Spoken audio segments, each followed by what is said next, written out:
आप सभी का कृष्णा स्टडी पोर्टल पर स्वागत है। अगर आप चैनल पर नए हैं तो चैनल को सब्सक्राइब करें। तो चलिए चलते हैं आज के टॉपिक पर। आज का टॉपिक है कक्षा 7 के गणित की पाठ्य पुस्तक से परिमेय संख्या पाठ का अभ्यास 1C। आज अभ्यास 1C के प्रश्नों को हम हल करेंगे। तो अभ्यास 1C के प्रश्नों को हल करने से पहले हम कुछ महत्वपूर्ण बिंदुओं को समझते हैं। जैसे इस अभ्यास में आपको परिमेय संख्याओं का क्रमायोजन करना सीखना है और परिमेय संख्याओं का क्रमायोजन करने हेतु ये निम्नलिखित तथ्यों की जानकारी होना जरूरी है। तो चलिए चलते हैं एक एक बिंदु पर चर्चा करते हैं, जिसमें से पहला है प्रगुण 1। प्रत्येक धन परिमेय संख्या शून्य से बड़ी होती है।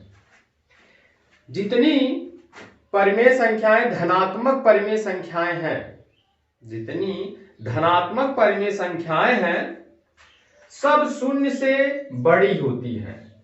माने आपसे कोई पूछ ले 1/4 बड़ा है कि शून्य, तो आंसर आपका होगा 1/4, क्योंकि 1/4 धनात्मक परिमेय संख्या है और धनात्मक परिमेय संख्याएं जो होती हैं वो शून्य से बड़ी होती हैं। चलिए दूसरे प्रगुण में क्या कह रहा है कि प्रत्येक ऋण परिमेय संख्या शून्य से छोटी होती है। इंपॉर्टेंट लाइन है, प्रत्येक ऋण परिमेय संख्या शून्य से छोटी होती है, चाहे जितनी बड़ी ऋणात्मक संख्या क्यों न हो, वह शून्य से हमेशा छोटी ही होगी। जैसे आपसे कोई पूछ ले शून्य बड़ा है कि -99, तो शून्य ही बड़ा है, या शून्य बड़ा है कि 1,00,000 -1,00,000, क्या आई दहाई सैकड़ा हजार 10,000 लाख, -1,00,000, दोनों में से कौन बड़ा है? तो इसमें शून्य ही बड़ा होगा। चाहे जितनी बड़ी ऋणात्मक संख्या क्यों न हो, वह शून्य से हमेशा छोटी ही रहेगी। मतलब यह है कि सबसे माने अगर धनात्मक शून्य और ऋणात्मक संख्याएं हैं तो धनात्मक संख्या बड़ी होगी शून्य से और शून्य बड़ा होगा ऋणात्मक संख्याओं से। अब प्रश्न ये उठता है कि अगर दो ऋणात्मक संख्याएं हैं तब, जैसे -5 बड़ा है कि -6 बड़ा है। जब दोनों ऋणात्मक संख्या हो जाएगी तो जो ज्यादा ऋणात्मक है वो छोटी हो जाएगी और जो कम ऋणात्मक है वो बड़ी हो जाएगी। जैसे 6 5 से बड़ा होता है तो ऋण 6 ऋण 5 से छोटा हो जाएगा, माने ऋण 5 इसमें बड़ा होगा और ऋण 6 छोटा। इसमें वैसे 0 और जैसे एक एग्जांपल और लें, -100 और -1, इसमें कौन सा बड़ा होगा? तो इसमें कौन सी संख्या बड़ी होगी? 100 -100 या -1? इसमें -1 संख्या बड़ी होगी। तो जो ज्यादा ऋणात्मक है वो कम ऋणात्मक वाले संख्या से हमेशा छोटी होगी। तो चलिए आगे अब देखते हैं अगले प्रगुण पर। अगला प्रगुण कहता है कि प्रत्येक परिमेय संख्या x के लिए, कोई भी संख्या लीजिए आप, उसके लिए 3 स्थितियां संभव है। या तो वह शून्य के बराबर होगा, या तो वह शून्य से छोटा होगा, या फिर वह शून्य से बड़ा होगा। तो इसमें देखिए प्रत्येक परिमेय संख्या x के लिए या तो वह शून्य से बड़ा होगा, ये ग्रेटर देन का चिन्ह है, या तो x शून्य के बराबर होगा, या तो x वो परिमेय संख्या शून्य से छोटी होगी। माने इन 3 स्थितियों के अलावा और कोई स्थिति नहीं हो सकती। और मान लीजिए चौथे प्रगुण की बात करें, अगर मान लीजिए आपके पास दो परिमेय संख्याएं हैं x और y, तो दोनों के मध्य नीचे लिखे तीन संबंधों में से कोई एक संबंध होगा। या तो माने परिमेय संख्या x y से बड़ी होगी, या दोनों परिमेय संख्याएं आपस में बराबर होंगी, या x छोटा होगा y से। मतलब अगर दो विद्यार्थी हैं, अगर उनकी ऊंचाइयों की तुलना की जाए तो दोनों विद्यार्थियों में तीन ही संबंध आ सकते हैं। या तो दोनों विद्यार्थी आपस में बराबर होंगे, या तो पहला विद्यार्थी बड़ा दूसरा वाला छोटा हो जाएगा, या पहला वाला छोटा दूसरा वाला बड़ा हो जाएगा। तो चलिए चलते हैं अगले बिंदु पर। यह इंपॉर्टेंट है। ये कह रहे हैं कि अगर दो परिमेय संख्याएं हैं, उन दो परिमेय संख्याओं में से कौन सी परिमेय संख्या बड़ी है, कौन सी परिमेय संख्या छोटी है, या दोनों परिमेय संख्याएं बराबर हैं कि नहीं, इस सूत्र की सहायता से आप आसानी से निकाल सकते हैं। जैसे कह रहे हैं कि a बटे b और c बटे d दो परिमेय संख्याएं हैं, लेकिन शर्त यह है कि उनके हर धनात्मक होने चाहिए। अगर नहीं है तो आप अंश और हर में -1 का गुणा करके आप हर को धनात्मक बना सकते हैं। नहीं तो यहां एक फार्मूला लिखा गया है, इसको आप याद रखें। आप -1 का बिना गुणा किए ही आप ऐसे बदल सकते हैं। ये बदला -1 से गुणा करके ही किया गया है, लेकिन ऐसे आप लिख सकते हो। ऊपर भी माइनस है, माने अंश में भी माइनस है और हर में भी माइनस है, तो ये कैंसिल हो जाएगा x बटे वाई। अगर हर में माइनस है, ऊपर नहीं है, तो -x बटे वाई। वैसे अगर कहीं -x बटे वाई लिखा है तो ये माइनस सामने आकर के -x बटे वाई लिख सकते हो। और जैसे इसमें यहां माइनस आया, इसको ऐसे -x बटे आप वाई इसे भी लिख सकते हो। तो इसमें देखिए, जब हर धनात्मक हो तो क्या क्या स्थितियां हैं। a बटे b बराबर c बटे d, मतलब ये है दोनों परिमेय संख्याएं आपस में बराबर होंगी। कब? जब AD, मतलब देख लीजिए कैसे गुणा करना है। AD तिरछा तिरछा गुणा किया गया है, AD और BC आपस में बराबर हो। दूसरा है कि दो परिमेय संख्याएं a बटे b c बटे d में ये पहली वाली परिमेय संख्या बड़ी होगी। कब? जब AD का गुणनफल ज्यादा हो BC के गुणनफल से, तब a बटे b बड़ी हो जाएगी और c बटे d परिमेय संख्या छोटी हो जाएगी। तीसरी स्थिति है यदि a बटे b छोटा है c बटे d से। इसके लिए क्या कंडीशन है? उसके लिए यह तभी संभव है जब AD छोटा हो जाए BC से। तो ये तीन स्थितियां हैं। अगर AD बराबर BC के तो दोनों बराबर हो जाएंगे। AD बड़ा हो जाएगा BC के तो A बटे B बड़ा हो जाएगा C बटे D से। और AD छोटा है BC से, तब A बटे B छोटा हो जाएगा C बटे D से। तो चलिए इन सब नियमों को समझने के बाद हम अभ्यास 1C के प्रश्नों को हल करते हैं। इसमें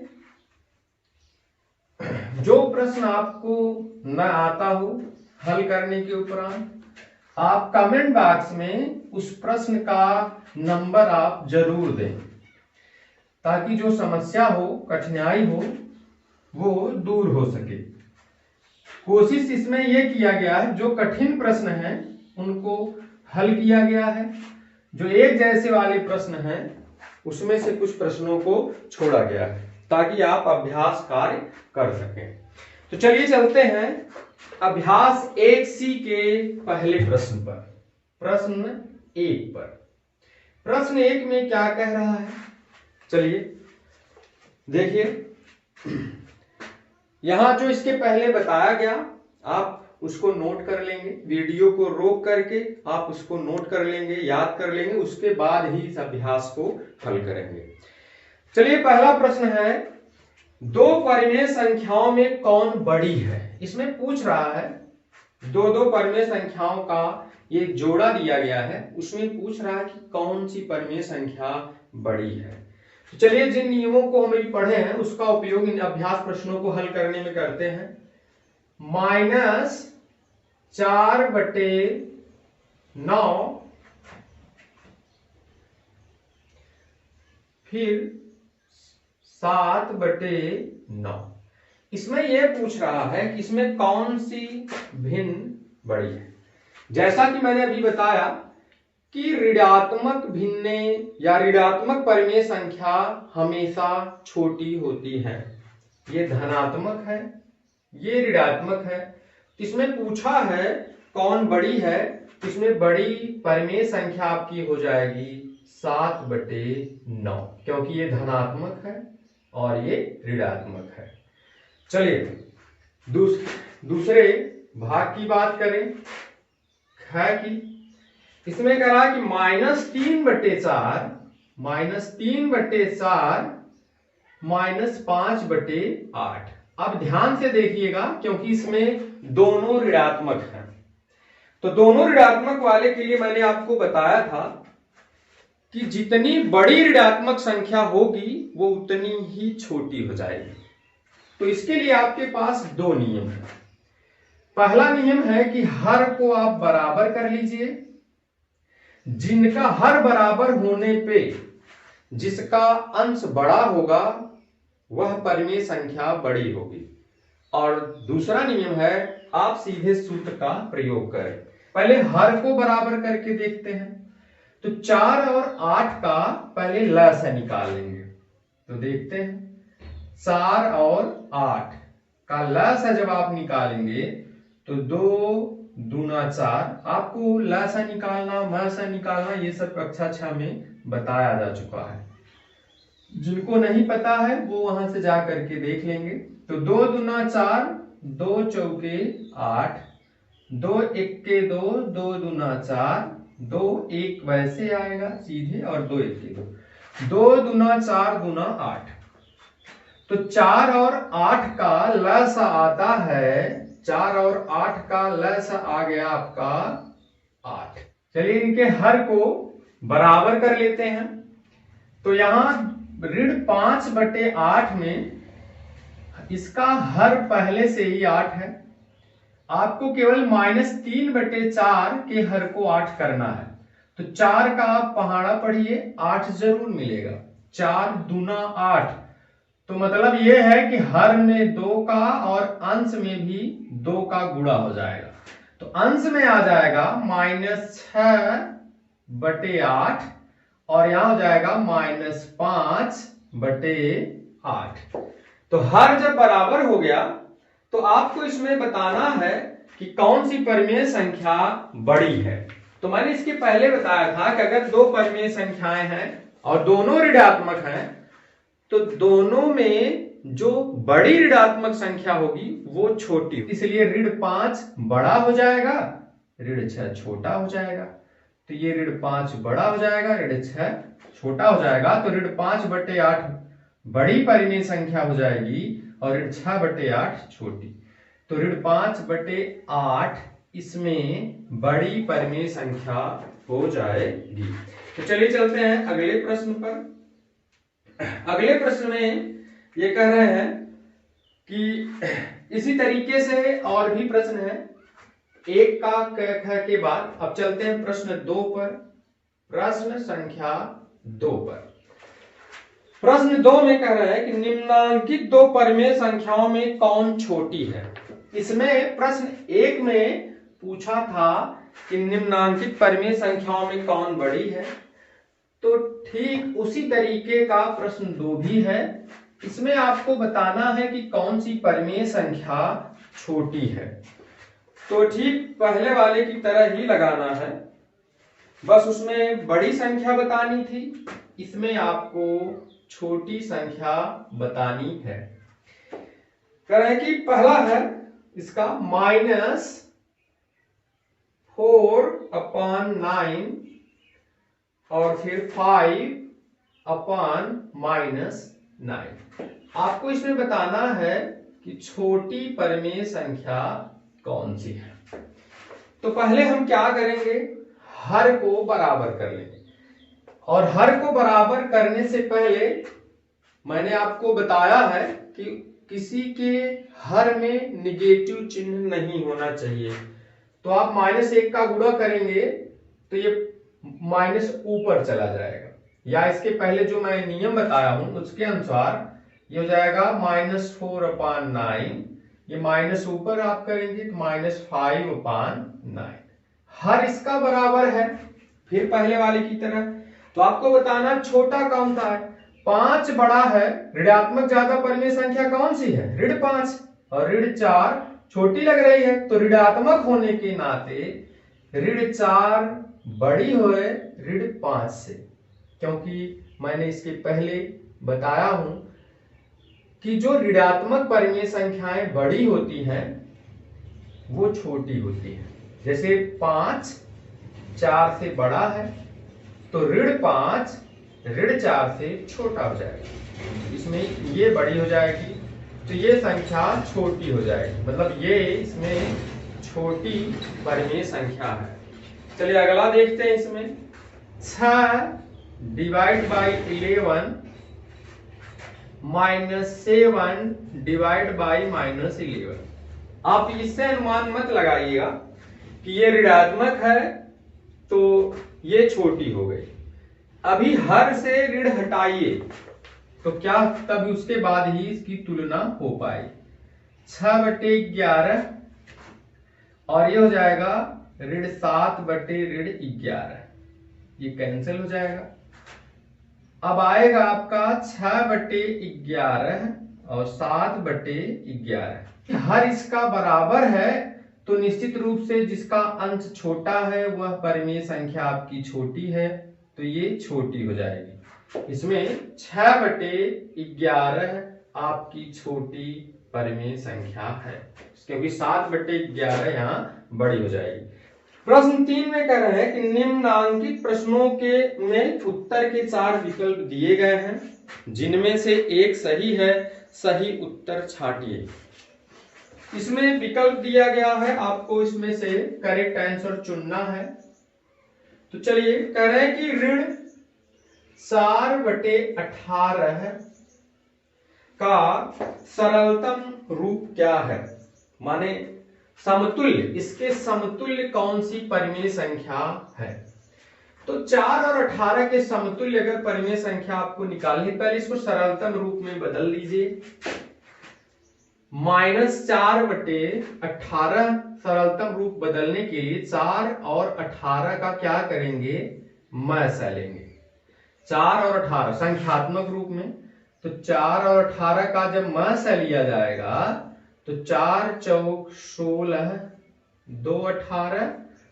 हम यहां इसलिए आपको निकाल के दिखाते हैं कि आप जितना भूले हो याद हो जाए।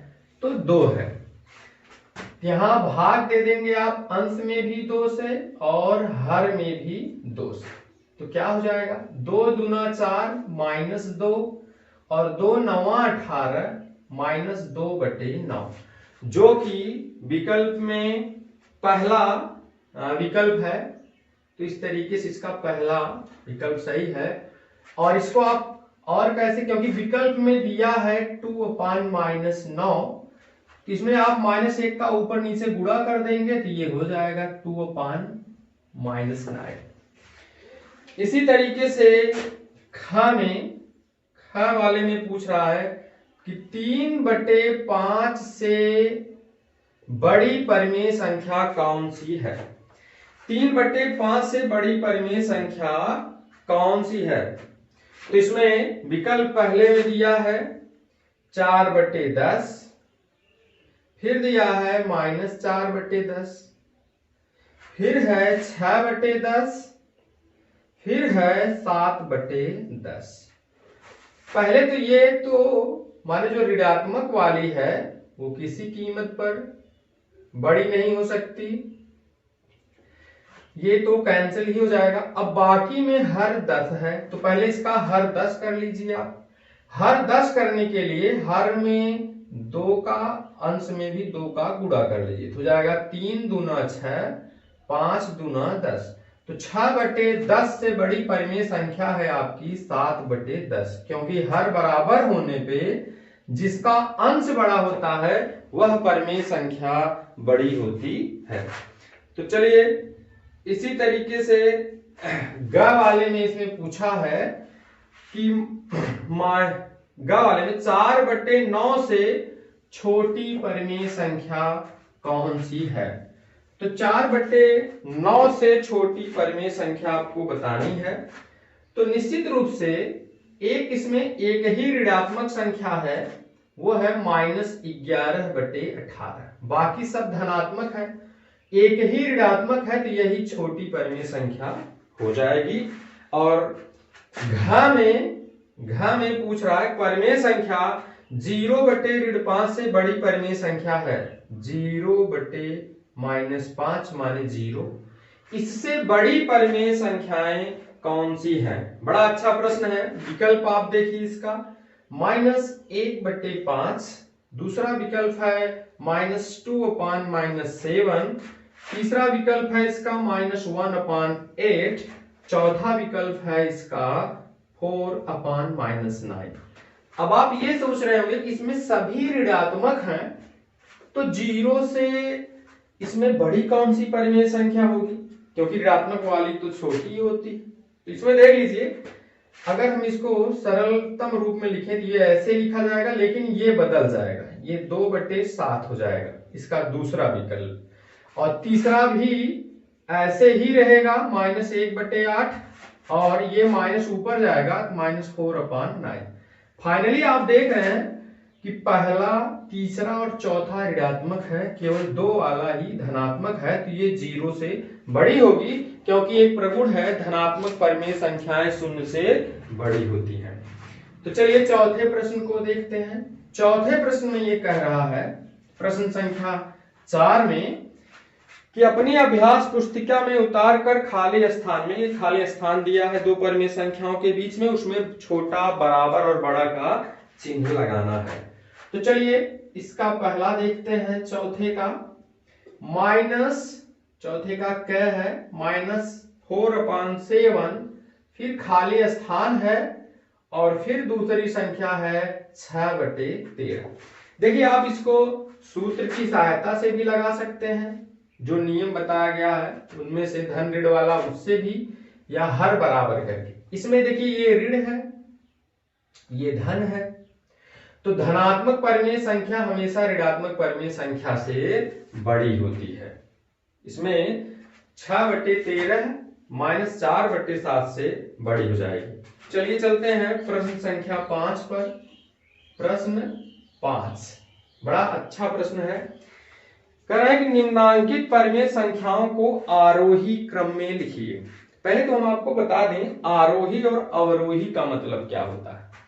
जैसे 1 2 3 4, जब इस तरीके से लिखा जाए तो इसको कहा जाता है आरोही। आरोही मतलब होता है बढ़ते क्रम में, और अवरोही माने 4 3 2 1।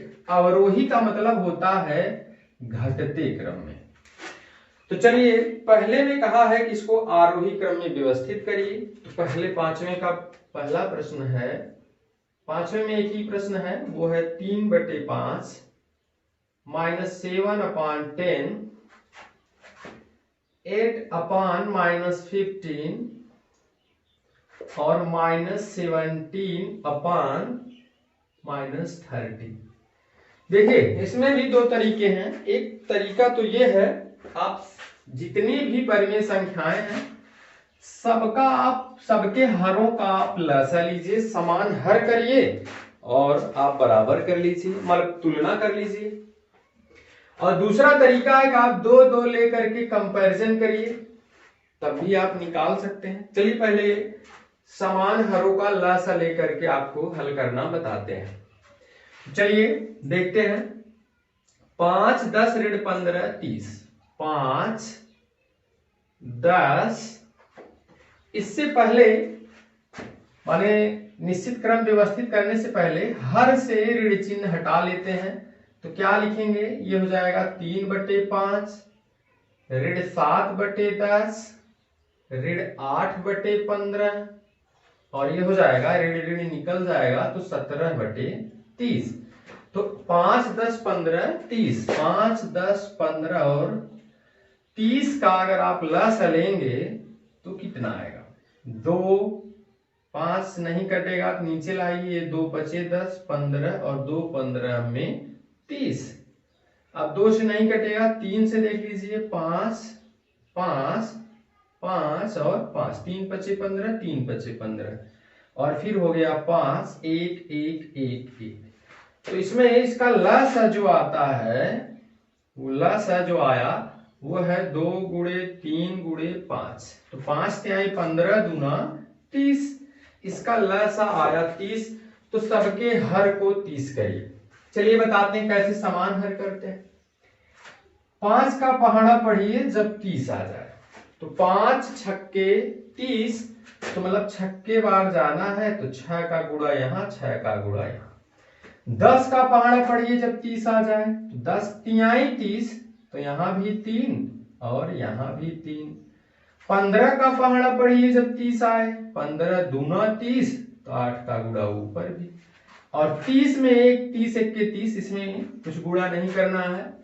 तो अब हल कर लीजिए, 6 तिया 18/30, 7 त्रिक -21/30, 8 दूना 16 -16/30, फिर 17/30।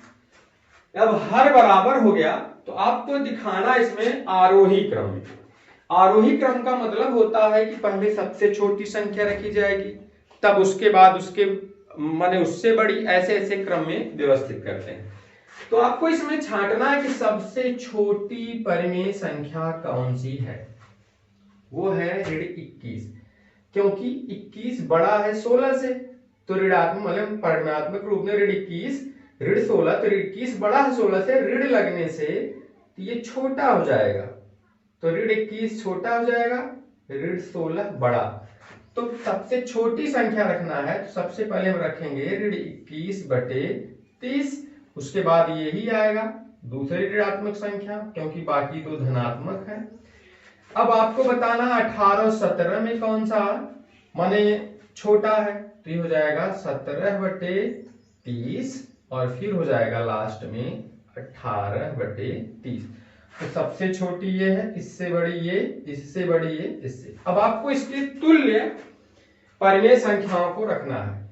तो ऋण 21/30 की तुल्य कौन सी है, ऋण 21/30, ऋण 7/10।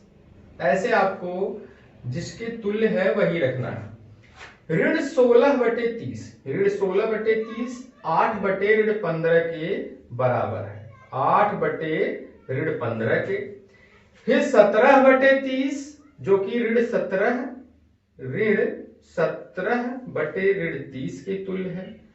फिर आता है 18/30 जो कि 3/5 के तुल्य है। तो इस तरीके से हम देख सकते हैं कि ये परिमेय संख्याएं अवरोही क्रम में इस तरीके से व्यवस्थित हो जाएंगी। तो इसमें ऋण 7/10, 8/15, ऋण 17/30 और सबसे बड़ी इसमें संख्या हो जाएगी 3/5।